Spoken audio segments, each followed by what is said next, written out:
Welcome to the deep dive.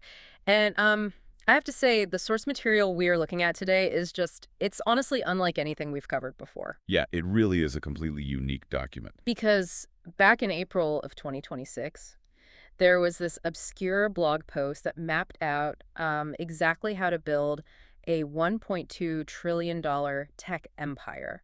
And it mapped it out for just a 10-year time frame. Right, which in itself is incredibly ambitious. Oh, absolutely. But it didn't just outline like a clever new app or a better piece of hardware. It outlined this complete, almost scorched earth overhaul of global capitalism. It tackles urban planning, the flow of human knowledge, and, well, really reality itself. Yeah. And the wild part about this whole thing, it was written as a novel outline. Right, like a piece of fiction. Exactly. A piece of fiction that essentially functions as a highly executable business plan.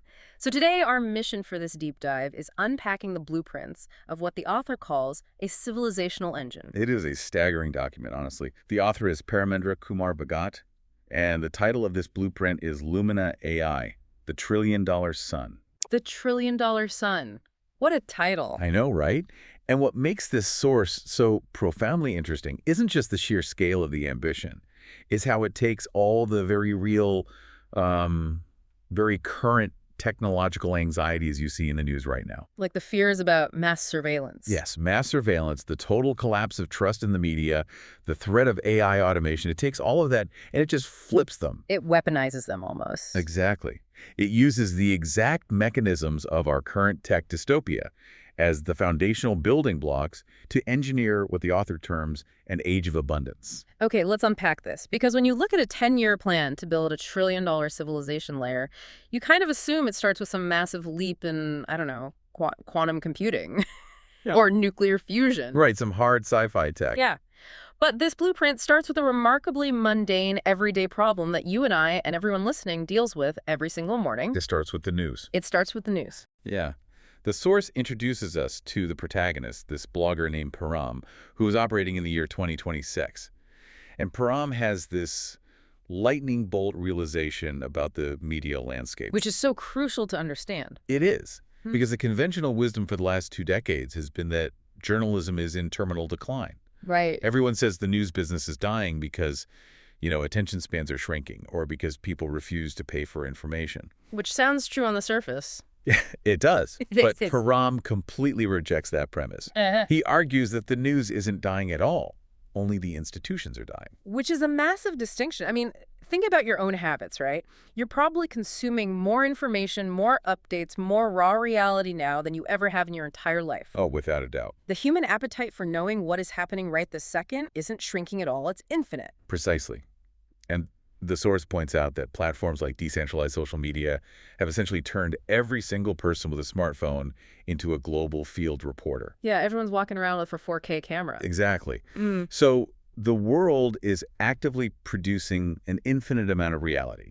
The supply is there and the demand is there. But the middleman is broken. Completely broken. The distribution and the verification are a mess. It's chaotic, it's noisy, and it's weaponized by algorithms that are designed to make you angry rather than make you informed. Right, so you have legacy media moving way too slowly, burdened by high overhead and old distribution models. And then on the other side, you have decentralized social networks moving at the speed of light. But they are an absolute cesspool of unverified noise and deepfakes. Yes, so Param sketches out a solution, which is Lumina AI. The core concept. Right. The concept is to take this chaotic swarm of citizen reporting and insert an incredibly advanced AI layer that doesn't just aggregate the news, it aggressively verifies it. It verifies it, it coheres it, and it makes the truth more addictive than the fake outrage, which is the dream, right? It really is. He's identifying a structural vacuum. Lumina AI is proposed as the ultimate bridge. Harnessing the raw speed of the internet. Harnessing that infinite scale of citizen reporting, but applying the rigorous verification and coherence of a super-intelligent editorial system. But, I mean, recognizing that vacuum is one thing. Building the entity capable of actually filling it requires an unprecedented aggregation of talent. And this is where the blueprint gets really interesting. Because Param doesn't just go out and post job listings for software engineers on LinkedIn. No, he goes hunting for titans. He realizes that an idea this big needs foundational pillars.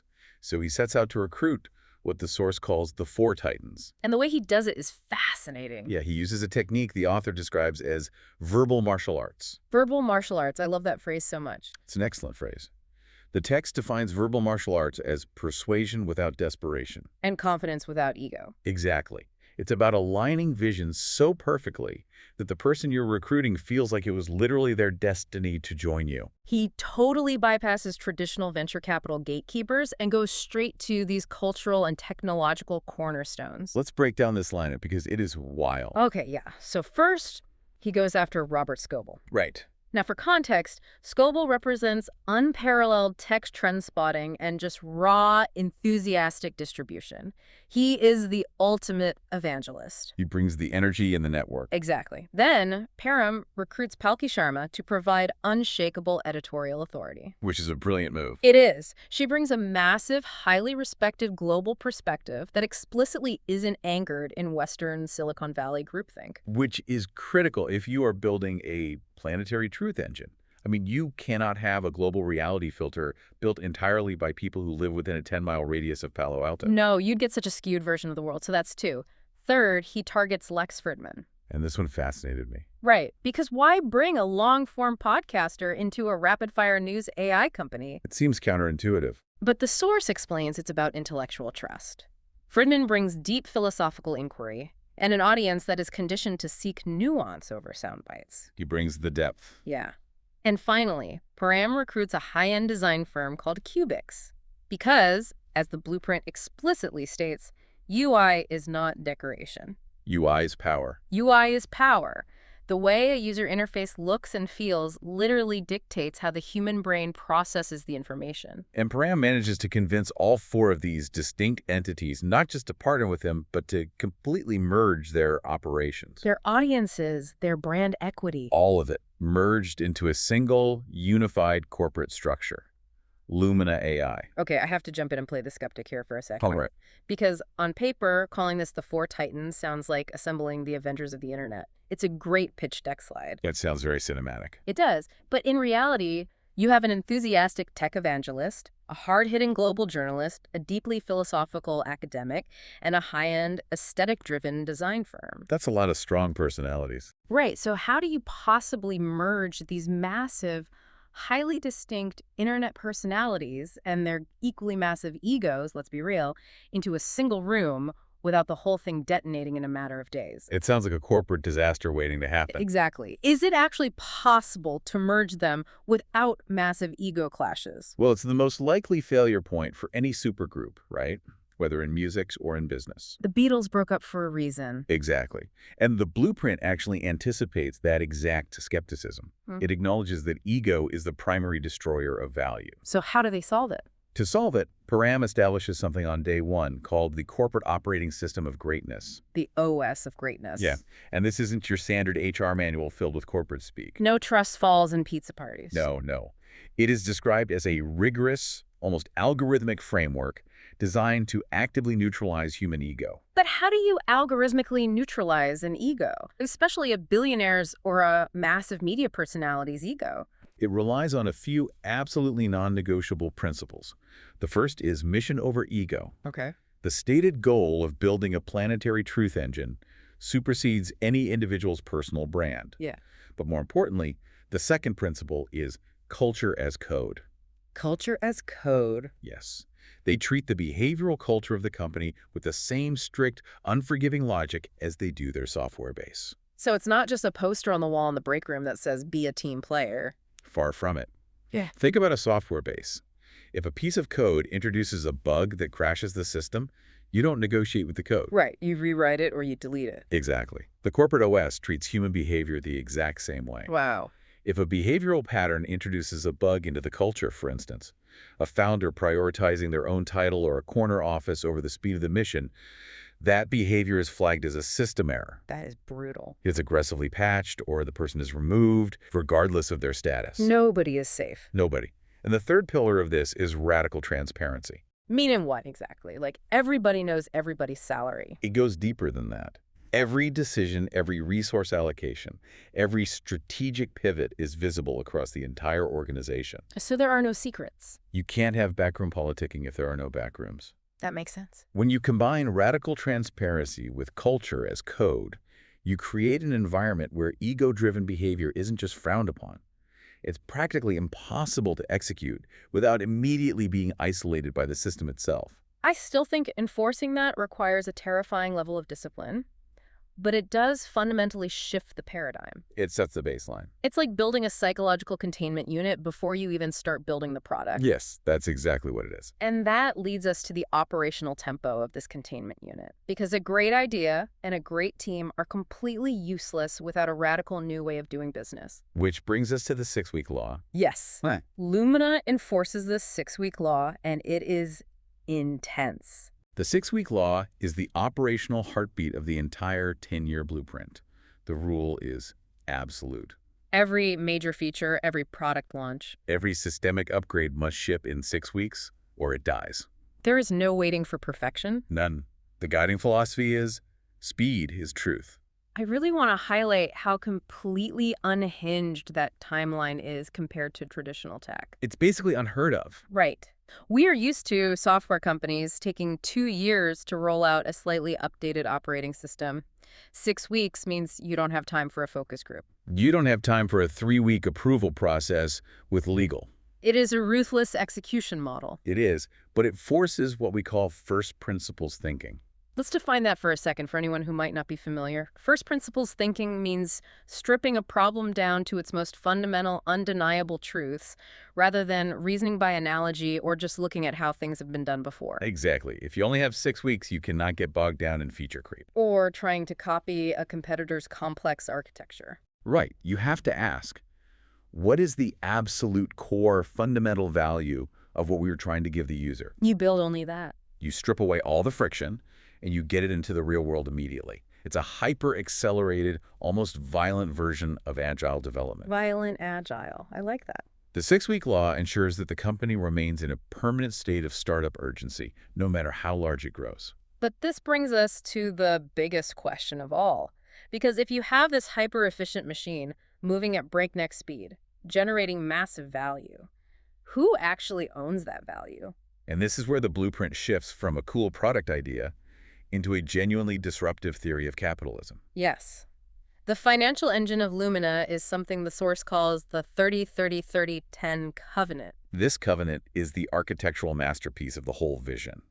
It fundamentally redesigns the incentive structures of a modern corporation. Okay, let's break down the math. Let's do it. Let's look at the first 10%. And I think this is the most radical departure from the standard Silicon Valley playbook. It really is. This first 10% of the entire company's equity is permanently and irrevocably dedicated to a foundation targeting extreme global poverty. But it's not a charity doing, like, awareness campaigns. Right. It's not gala dinners and glossy pamphlets. The mechanism is highly specific. It uses direct cash transfers. Yes, it leverages the Aadhaar UPI framework. And for context, Aadhaar is India's biometric digital identity system. And UPI is their unified payments interface, which allows for instant, real-time digital transactions directly between bank accounts. So they aren't shipping bags of rice. Or funding massive NGO bureaucracies where, 40% of the money is lost to administrative overhead. Right. They are identifying the poorest people on the planet and literally beaming digital cash directly into their phone. It is frictionless philanthropy. And it's important to note the governance here. Param, the CEO, serves as the ex officio chairperson of this foundation. And he takes a salary of exactly $1 a year for that role. Which brings us to the first 30% block, the founder's pool. Right. The source states the CEO gets 15% of the total equity. Which is a huge chunk. Now, in the real world, a founder owning 15% of a trillion-dollar company makes them a modern-day emperor. They buy islands and build super yachts. Exactly. But the blueprint introduces a massive structural twist here. The twist is the separation of control and wealth. Explain that. The CEO keeps the voting power of that entire 15% block. This is crucial because it allows Param to maintain absolute dictatorial control over the company's long-term vision. So he can't be pushed around. Right. He cannot be forced out by activist investors. However, the wealth portion, the actual financial payout of 10% of those shares, goes directly into the foundation. Wait, really? So he keeps the voting rights of 15% to steer the ship, but he is voluntarily capping his personal wealth stake at just 5%. Yes. If we connect this to the bigger picture, You can see how this formula attempts to solve the massive, glowing dilemma of modern tech capitalism. The inequality. Exactly.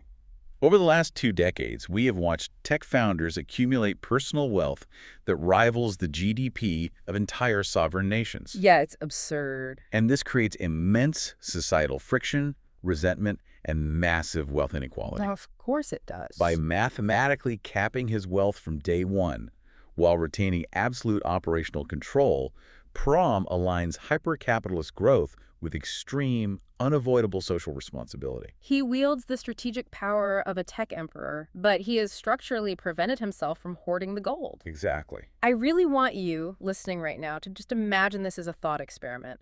Think about the massive tech giants whose apps are currently sitting on your home screen. The social media empires, the e-commerce monopolies, the search engines. And imagine if they had been built on this exact 30-30-30-10 formula.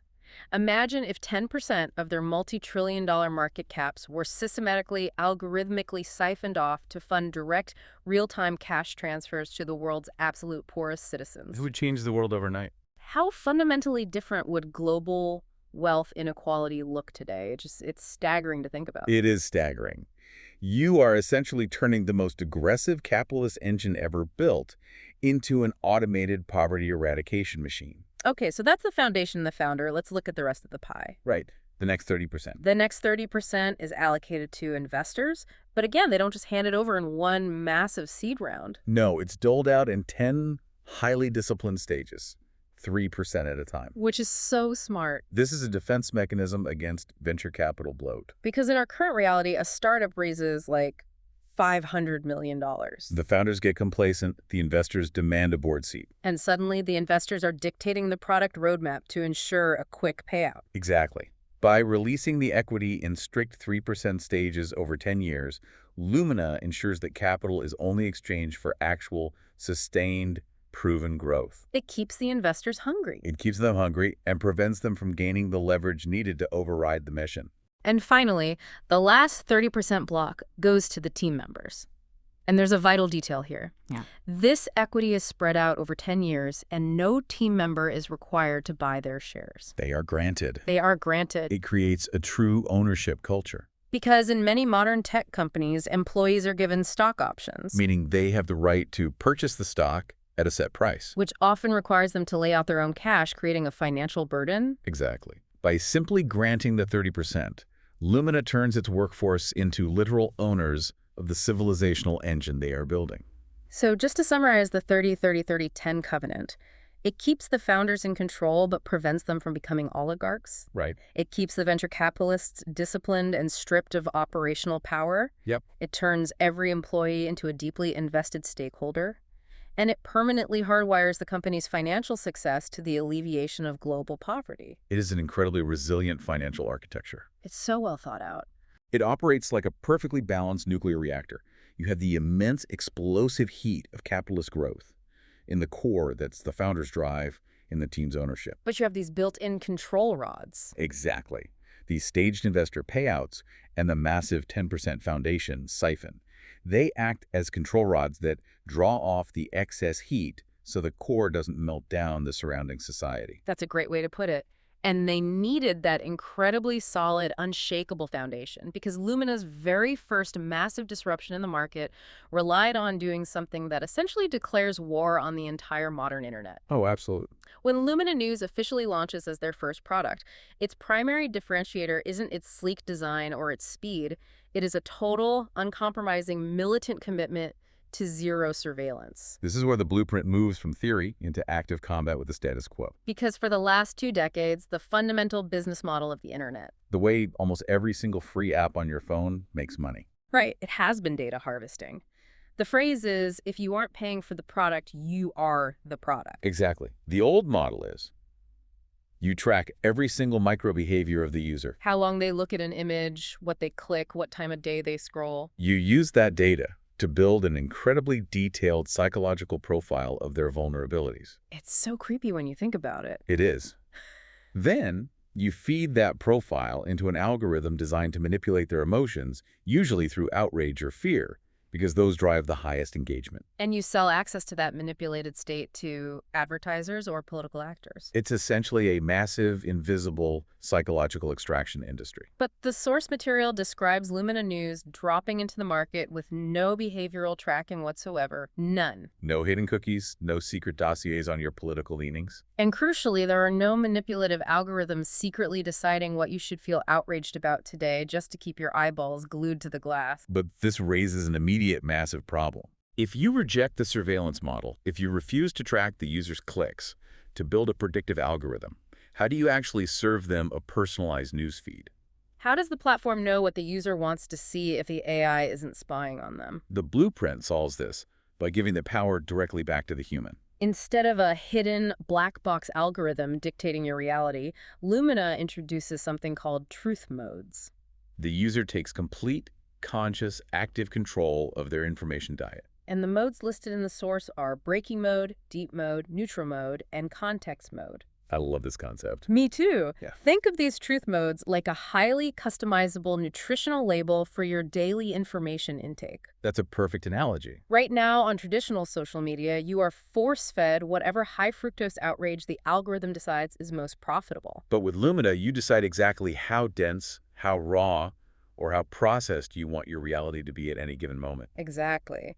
If a major event just happened 5 minutes ago and you just want the raw, verified facts without any punditry or opinion, you select breaking mode. But let's say you're looking at a conflict between two nations that have been arguing over a border for a century. The raw facts of a single explosion don't help you understand the why.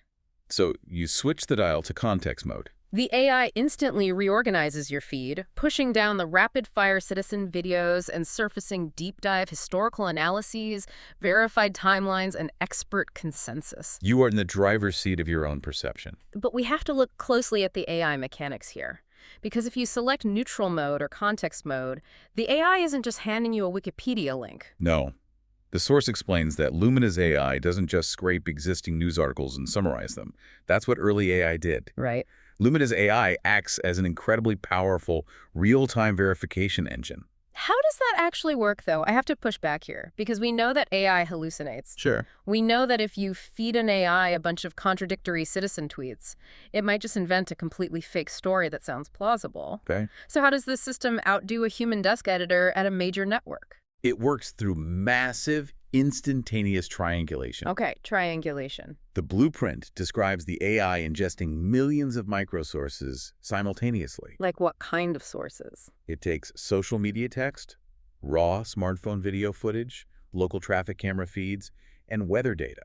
It cross-checks all of these data points against each other in real time. Oh, wow. So if someone posts a video claiming a building is on fire in Paris, the AI doesn't just trust the video. Right. It checks the metadata of the video.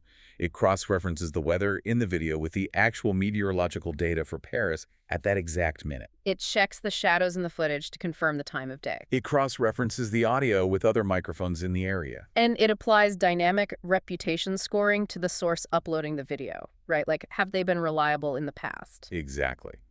By triangulating millions of these verified microdata points, the AI weaves what the author calls narrative coherence. Narrative coherence. It literally builds a verified 3D model of reality out of the chaos. And the turning point in the source's narrative occurs when a major, sudden geopolitical crisis breaks out. Right, a huge test for the system. The story describes how traditional news heavyweights like CNN and the BBC are basically paralyzed. Their reporters can't get to the front lines, and their desk editors are overwhelmed by the sheer volume of contradictory social media noise. They fall back on talking heads in studios. Meanwhile, Lumina's system is already ingesting thousands of raw citizen videos from the actual ground zero. The AI verifies the footage, strips out the deepfakes, organizes the timeline, and delivers a perfectly coherent, continuously updating, multi-perspective reality feed to its users. And just to be clear for everyone listening, we are reporting on the fictional narrative of the blueprint here, exploring how the author envisions this specific technological architecture completely outperforming traditional legacy institutions. Right, but the result in the narrative is explosive. Lumina delivers the truth faster and more accurately than anyone else, and they hit 10 million users incredibly fast.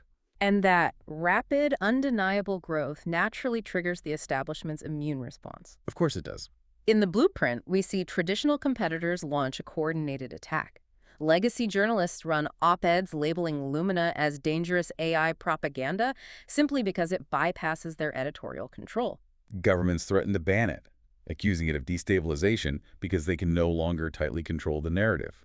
It's a highly realistic projection, honestly. If you build a machine that successfully bypasses the traditional information gatekeepers of society, those gatekeepers will try to destroy you. But Param doesn't issue defensive press releases. He applies a concept he calls marketing escape velocity. He realizes that if he allows Lumina to be categorized simply as a news company, he will be dragged into endless, unwinnable debates about media bias and journalistic ethics. So he has to change the category entirely. He strips the marketing message down to its absolute philosophical core. The slogan isn't better news. No. The slogan is reality instantly understood. It's a positioning masterclass. He's elevating the product from a digital utility to a fundamental human right. He is stating that clear, unmanipulated reality is a baseline requirement for a functioning civilization, and Lumina is the only entity providing it. And he pairs this philosophical messaging with a brilliantly gamified system to ensure the citizen reporters keep feeding the AI with raw data. Because nobody is going to risk their life filming a crisis just to help a tech company's bottom line. Right. The blueprint details a system where citizen journalists earn something called Lumina cred. When you upload raw footage and the AI verifies it, and that footage is used to build the narrative coherence of a major event, you are instantly awarded micro-royalties. And it's not just financial. The source describes credibility itself becoming a gamified status economy. Ordinary citizens who consistently provide accurate, verifiable, on-the-ground reality become highly verified, trusted celebrities on the platform. Think about how profound that incentive shift is. On current social media platforms, the overarching incentive structure rewards extremity. The more outrageous, hyperbolic, or misleading your post is, the more the algorithm amplifies it. And the more status you gain. Lumina entirely flips that physics. On Lumina, verifiable accuracy is the only metric that gets reach. The pursuit of objective truth is turned into a massive, multiplayer global game where the rewards are immense social status and direct financial compensation. It's a self-reinforcing flywheel of truth. And it works. According to the blueprint, Lumina rapidly becomes a new global nervous system for information. They hit a $50 million valuation. Which is huge. And naturally, the massive venture capital firm A16Z, who put in the initial $5 million seed money, comes knocking. They see a rocket ship, and they want to lead another massive funding round to pour jet fuel on the fire. And this is where Param executes a pivot that completely breaks the standard Silicon Valley playbook. Any normal founder would take the hundreds of millions of dollars, dilute their equity, and throw a massive party. Param turns the money down flat. His quote in the text is incredibly telling. He tells the VCs, "We don't need more money. We need more mergers." Which brings us to the infinite merger strategy. Yes. Param understands that building a civilization layer from scratch, feature by feature, even with the 6-week law, will take too long. To reach the scale he envisions, he doesn't need to hire individual engineers. He needs to swallow entire ecosystems. His pitch to other startup founders is intense and, honestly, slightly terrifying. He essentially tells them you can stay small, fight for scraps and eventually die, or you can merge into the sun and become immortal. He is actively rejecting the concept of hostile takeovers, though. Hostile takeovers destroy culture and breed resentment. He wants friendly, deeply aligned mergers with companies building adjacent necessary technology. So he targets specialized verification AI firms, Yeah. real-time translation engines, and micropayment platforms. The text states they swallowed 10 different startups almost immediately. Okay, I have to stop you again because my skepticism alarms are blaring loudly right now. I don't blame you. Let's look at the reality of corporate mergers. When two companies merge, it is usually a horrific, painful process. You have redundant departments, clashing management styles, massive culture shock. If Lumina's stated strategy is the infinite merger, if they are literally swallowing dozens, eventually hundreds of different startups, each with their own founders, their own histories, and their own stubborn ways of doing things, how do they possibly avoid becoming a bloated, slow-moving, bureaucratic nightmare? It's a valid question. How do you absorb that much corporate mass without collapsing under your own gravity? It is the central paradox of massive scale, and it is the exact reason most conglomerates eventually stagnate. But the author's solution brings us right back to the foundational day one architecture. The corporate OS of greatness and the 6-week law. Exactly. But how does a 6-week deadline solve a cultural clash? Well, the author details something called the Lumina Merge Playbook. It establishes a rigid hierarchy of integration. Founder alignment first, product integration second, culture integration always. But the true immune system is the speed. The 6-week law acts as a blast furnace. Explain that, because I want to make sure I get this. When an acquired company is bred into Lumina, they aren't given a 6-month grace period to, synergize. Go on retreats and figure things out. Right. They are immediately subjected to the 6-week law. They must ship a major integrated feature in exactly 42 days, or their project is killed. Whoa. That sheer terrifying velocity leaves absolutely zero time for corporate bloat, endless meetings, or territorial disputes. Ah, I see. So if an acquired founder tries to spend 3 weeks arguing about whether their old title of senior vice president transfers over, they fail the 6-week sprint. Precisely. The operational tempo literally burns away the bureaucracy. The culture acts as an automated immune system. That is wild. The blueprint emphasizes the no-ego rule during mergers. If a founder fights for a corner office instead of serving the broader mission, the system identifies them as a bug, and they're immediately cut out of the organization, regardless of how brilliant their underlying tech is. You either adapt to the extreme speed and the mission-first culture, or you are ejected. It is a brutal, brilliant mechanism. The culture itself acts as the filter. Mm. And by aggressively absorbing all this specialized talent and technology, they build an immense brain trust. And they need it because text and news were just the beachhead. They've conquered verified reality. But text is slow. It requires active reading. If their goal is a true civilizational engine, they have to conquer the most powerful, frictionless, culturally dominant medium on Earth. They have to conquer video. Which is the hardest medium to democratize because it traditionally requires immense technical skill. Right. Param applies that first principles thinking to video creation. He looks at the landscape and asks, why does editing a compelling video take hours? Why is high-quality cinematic storytelling locked behind massive skill barriers, like knowing how to use Adobe Premiere or Final Cut Pro? And the answer, at its core, is friction. The tools are simply too complex for the average human mind to translate their raw imagination into a finished product without years of training. So, adhering strictly to the 6-week law, a highly isolated skunkworks team inside Lumina, which is essentially a small, autonomous group of engineers given total freedom to break the rules, builds LuminaCut. LuminaCut is described as an AI video editor that completely annihilates the friction of filmmaking. The features listed in the blueprint are mind-bending. It has auto-storyboarding. It automatically generates flawless subtitles in 100 different languages simultaneously. It can take raw, shaky, poorly lit smartphone footage and apply real-time cinematic color grading and stabilization. It generates context-aware voiceovers and dynamically scored music that matches the emotional arc of the video. There's even a single-click function that allows a user to take a dry, text-based news alert from Lumina News and instantly convert it into a highly compelling, visually stunning mini-documentary. The implication of this technology is profound. It changes everything. By utilizing AI to remove absolutely all technical friction from video production, LuminaCut ensures that the only thing separating creators anymore is the raw quality of their ideas. Exactly. It's the ultimate equalizer. You no longer need a film degree or a $5,000 editing rig. Suddenly, every single person on Earth with a $50 smartphone is a potential documentary filmmaker, a comedian, or a visual journalist. But Lumina's strategy isn't just to build a cool tool and let people export those videos to YouTube or Instagram. That doesn't build an empire. If you build the ultimate tool, you must build your own ecosystem for it to live in. Which brings us to the launch of Lumina Pulse. The blueprint explicitly designs this platform as the TikTok killer. But the strategy to defeat TikTok isn't to build a slightly better clone.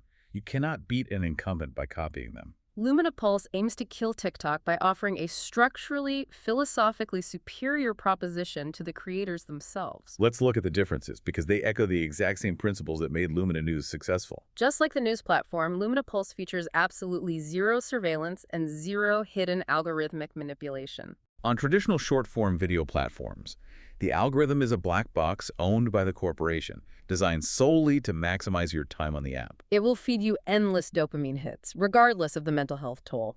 But on Lumina Pulse, the creators and the users actually own their algorithm preferences. If you want your feed to only show you educational content about quantum physics and high-level woodworking, you set the parameters and the AI obeys. Doesn't try to sneak in a viral dance video just to keep you scrolling. Furthermore, the monetization is instant and direct. Utilizing the micropayment infrastructure they acquired during their merger wave, creators are paid immediately by the audience or the platform. Bypassing the opaque, centralized creator funds that traditional platforms use to control their talent. And there is a native digital goods marketplace built directly into the viewing experience. What fascinates me is the behavioral shift that the blueprint describes happening once Lumina Pulse launches. They aren't just offering a suite of separate software tools anymore, the tools begin to cross-pollinate. Entertainment and education are born organically on the platform.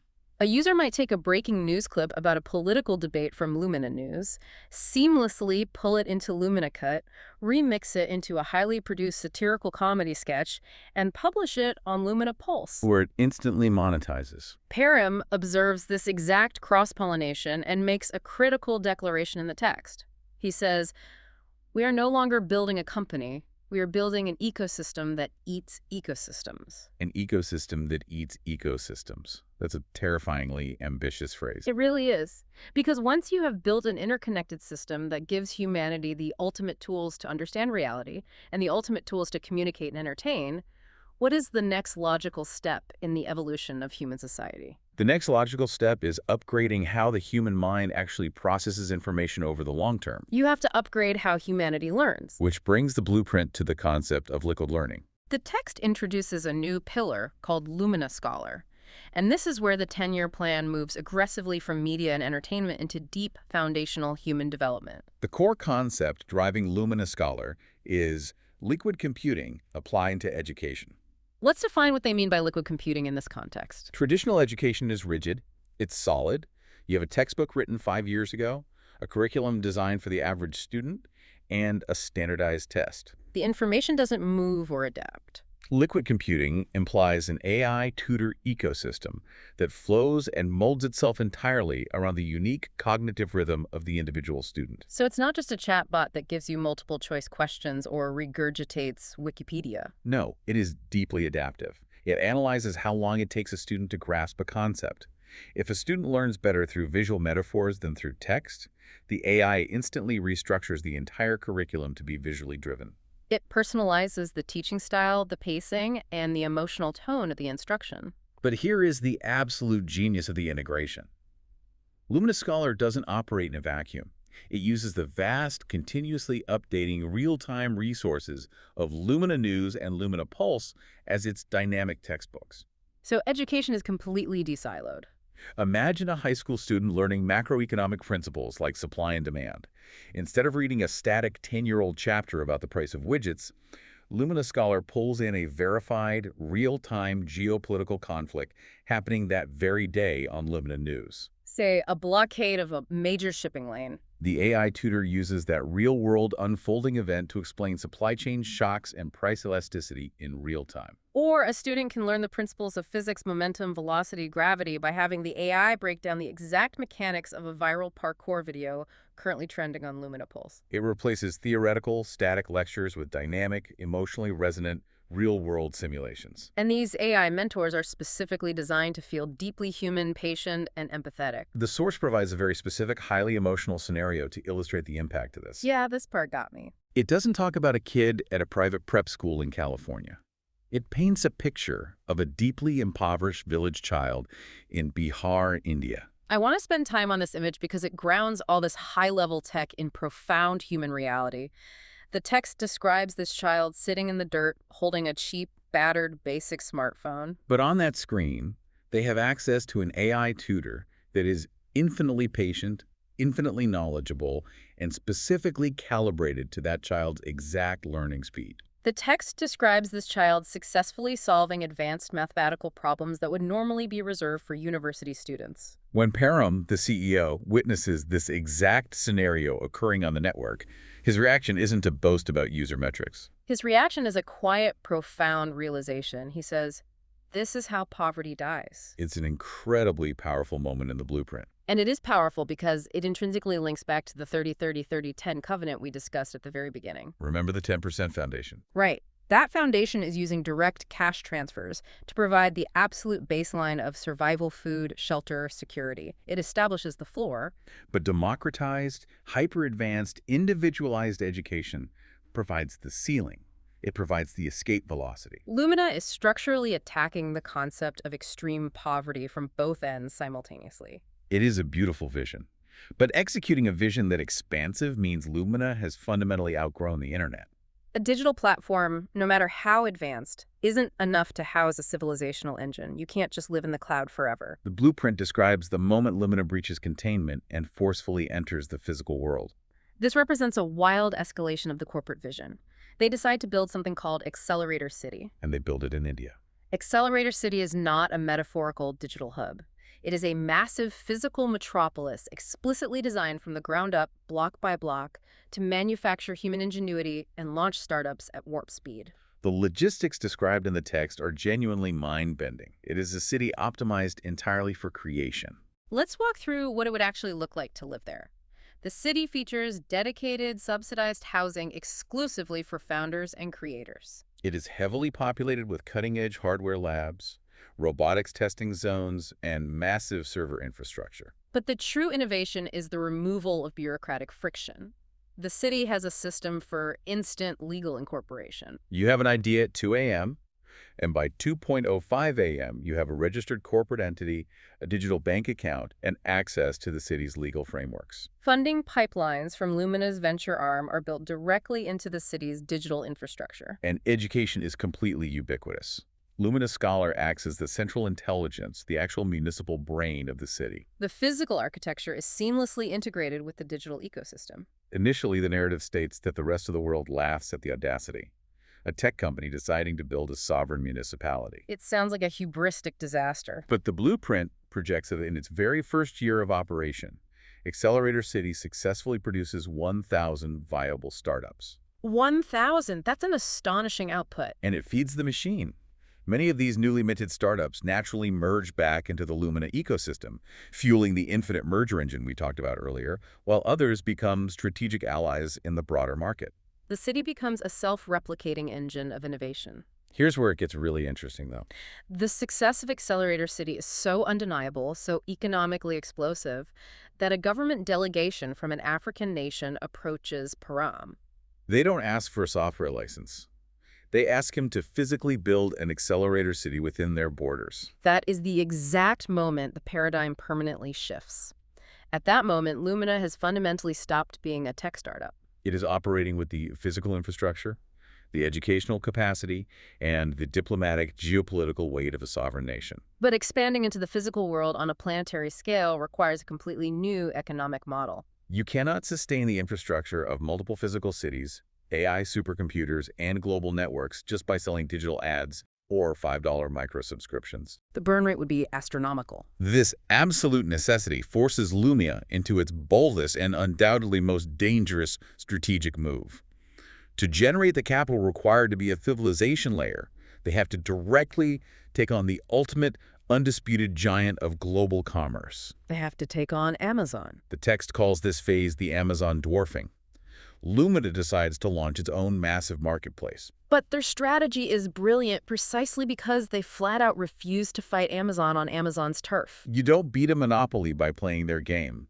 Amazon is the undisputed king of moving physical objects from massive concrete warehouses to your front doorstep in 2 days. They have mastered the physical supply chain. Lumina doesn't try to build better warehouses or buy more delivery vans. Instead, they build a global marketplace focused entirely on the digital and cognitive realm. They focus on digital goods, advanced AI companions, creator intellectual property, and highly specialized business workflows. But the real paradigm shift is how they conceptualize what they are selling. Lumina stops selling products and starts selling experiences plus intelligence. Or, to put it another way, they sell capabilities. Exactly. They are selling the direct upgrade of the human user. Let me use an analogy to make this concrete. Think about the shift we saw 20 years ago from buying physical CDs at a store to streaming a limitless library of music on Spotify. Now, apply that exact same shift to actual human skills. That's a perfect way to look at it. If you go on Amazon today, you might buy a physical, high-end $3,000 digital camera. That is an object. You wait 2 days, it arrives in a box, and you still have no idea how to shoot a good movie. You just own a heavy piece of plastic and glass. But on the Lumina marketplace, you don't buy the physical camera, you buy a filmmaker capability package. Yes, you pay a fee, and you instantly download Filmmaker Mode directly into your Lumina ecosystem. You instantly get Lumina Cut Pro software, you get an AI directing coach that watches your raw smartphone footage in real time and tells you how to adjust the lighting. You get access to thousands of royalty-free AI-generated music tracks, and you get direct distribution to Lumina Pulse. You aren't buying the physical tool. You are directly purchasing the skill to be a filmmaker. It's like that scene in The Matrix where Neo says, "I know Kung Fu." They are streaming capabilities into the human workflow. What is genuinely fascinating here is how this strategy completely effortlessly bypasses Amazon's massive physical moat. Amazon cannot compete in this cognitive arena because their entire corporate infrastructure, their entire DNA, is optimized for shipping cardboard boxes, not instilling real-time capabilities into the human mind. By abandoning the physical object and focusing entirely on the cognitive and digital capability layer, Lumina's valuation absolutely rockets to $300 billion. And when you hit $300 billion, you get the attention of the apex predators. The narrative details how Jeff Bezos' inner circle recognizes the existential threat of this capability marketplace. They reach out to Param to try and negotiate a partnership, a merger, or some kind of truce. And Param, operating from a position of supreme, unshakable confidence, flat out refuses to even take the meeting. His justification for refusing Bezos is one of the most chillingly ambitious, arrogant lines in the entire text. He says, "We are not a store. We are a civilization layer." But to truly claim the title of a civilization layer, you cannot remain purely digital forever, and you can't just build a few cities. You must achieve total integration into every facet of physical human life. Which leads the blueprint directly into the mastery of the physical realm through advanced robotics. The source calls this massive initiative beyond motion, and true to their DNA, they don't start from scratch. They execute the infinite merger strategy, aggressively absorbing cutting-edge robotics startups. But again, they completely reimagine the use case. They look at the current robotics industry, which is obsessed with building heavy industrial arms for car factories or terrifying robotic dogs for the military. Lumina ignores that entirely. They focus on building robots that act as physical extensions of their existing software ecosystems. The examples are incredible. They build highly advanced teaching robots that act as physical, interactive avatars for Lumina Scholar, deployed into remote rural schools where human teachers are scarce. They build autonomous journalism drones that can safely navigate into war zones, hazardous chemical spills, or natural disasters to provide raw, high-definition verified footage directly back to Lumina News, completely removing the risk to human reporters. They build entertainment robots that perform synchronized, holographic virtual concerts on Lumina Pulse. They build gentle, empathetic home companion robots linked to their healthcare AI. This is the moment of ultimate convergence in the blueprint. The verified reality of Lumina News, the democratized creativity of Lumina Pulse, the liquid intelligence of Lumina Scholar, and the physical presence of Beyond Motion robotics all merge into one unified, seamless operating system for human life. The blueprint describes Lumina at this stage as a true planetary interface. But you cannot become the planetary interface without someone, somewhere, deciding you are too powerful and trying to unplug you. The source details a massive, highly coordinated global cyber attack aimed at utterly destroying Lumina's infrastructure. It is the ultimate stress test of everything they have built over the decade. And this is where the foundational philosophical decisions made in year zero, specifically the uncompromising commitment to zero surveillance, literally saved the company. How does not tracking user data stop a cyber attack? Think about why major tech companies get hacked today. Hackers attack them because those companies sit on massive, centralized honeypots of highly valuable user data, passwords, credit cards, psychological profiles, private messages. They're a massive target. But because Lumina was built on a zero surveillance, heavily decentralized architecture, there is no centralized database of human vulnerability to steal. There is no honeypot. Exactly. The attack fails because the architecture fundamentally lacks the massive attack vectors present in traditional data harvesting networks. And the psychological impact of that survival on the global populace is profound. The world watches the greatest cyber attack in history bounce off Lumina's shields. The public realizes that Lumina is not just a useful set of tools, it is structurally resilient. It has become a permanent fixture. It is too essential and too secure to fail. Which brings us to the culmination of this immense 10-year blueprint. All of these intertwined threads, the AI news verification, the disciplined 30-30-30-10 equity covenant, the hyper-accelerated 6-week law, the democratization of video, the physical accelerator cities, the robotics, it all leads to the event the text calls the trillion-dollar sunrise. The final section is set in year 10, the year 2036. The private engine finally goes public. The IPO opening bell is broadcast live, not on traditional television, but on Lumina Pulse. It is translated seamlessly in real time into 200 different languages by the AI, watched by billions of people. Within months of the public offering, the market cap crosses the astonishing threshold of $1.2 trillion. They have successfully completed hundreds of strategic mergers. The digital and physical ecosystem is complete, and it brings us to the ultimate final test of any founder. We have seen this tragedy play out throughout human history, from Roman emperors to Silicon Valley CEOs. Visionaries build massive, world-changing empires, and then they slowly suffocate them because their ego refuses to let them relinquish control. They become paranoid bottlenecks. But Param manages to achieve something exceedingly rare. He becomes a founder who does not collapse under the weight of his own absolute power. He recognizes that the civilizational engine he engineered is now entirely self-sustaining. The culture is the code. So he steps back. He removes himself from the brutal, grinding, daily operational tempo of the 6-week law, and he assumes a new, highly symbolic title, Chief Vision Keeper. The final scene of the novel outline is incredibly poignant, and it beautifully synthesizes the entire 10-year journey. It describes Param, visibly older now, walking through the vibrant, chaotic streets of Accelerator City with his grandchildren. He is surrounded by thousands of young, hungry founders who live in the physical city he built, creating new companies, dreaming of one day merging their own brilliant ideas into the luminous sun. And as he walks, a teenager approaches him. The kid is nervous, his hands are trembling, and he looks at the man who built a trillion-dollar empire and says, "Sir, I have an idea bigger than Lumina." Now, a traditional CEO would laugh, they would get defensive, or they would immediately try to acquire the kid's idea to neutralize the threat. Param does none of that. He smiles. And he hands the teenager a document. It's the playbook. It's the playbook. It contains the core algorithms of the Greatness OS, the mathematical balance of the 30-30-30-10 covenant, the ruthless tempo of the 6-week law. He hands over the fundamental physics of how to build an empire.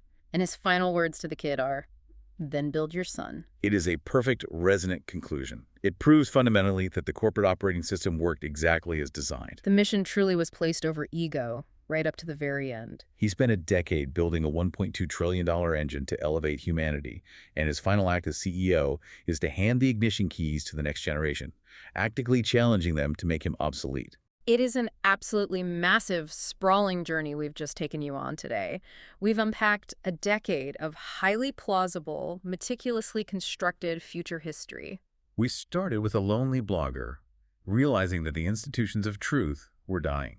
We followed that single realization as it evolved into a zero-surveillance global media network, the gamification of verified truth, the total democratization of video creation, the birth of liquid AI education, the physical construction of sovereign startup cities, the strategic bypassing of Amazon, and the deployment of planetary robotics, all culminating in a trillion-dollar dawn. It stands as a profound testament to the power of systems thinking.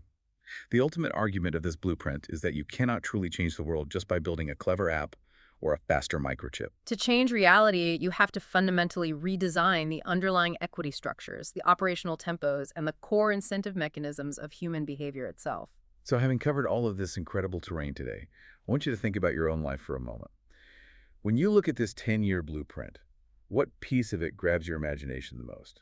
Is it the promise of a zero-surveillance social network where you actually control the algorithm rather than it controlling you? Is it the profound paradigm-shifting economic model of the 30-30-30-10 equity covenant, using hypercapitalism to fund direct cash transfers and systematically end extreme poverty? Or is it the sheer physical audacity of Accelerator City, a municipality designed purely to manufacture human ingenuity without friction? Each of those pillars fundamentally rewrites the social contract between technology and humanity in a different vital way. They really do. And dissecting this entire blueprint leaves me with one final, deeply provocative thought for you to mull over as you go about your day. The entire foundational premise of Lumina AI is the engineering of an age of abundance. The ultimate evolution of this company isn't to sell us physical products, but to sell us upgraded capabilities, zero technical friction, and a perfectly clear, AI-verified, emotionally coherent understanding of reality.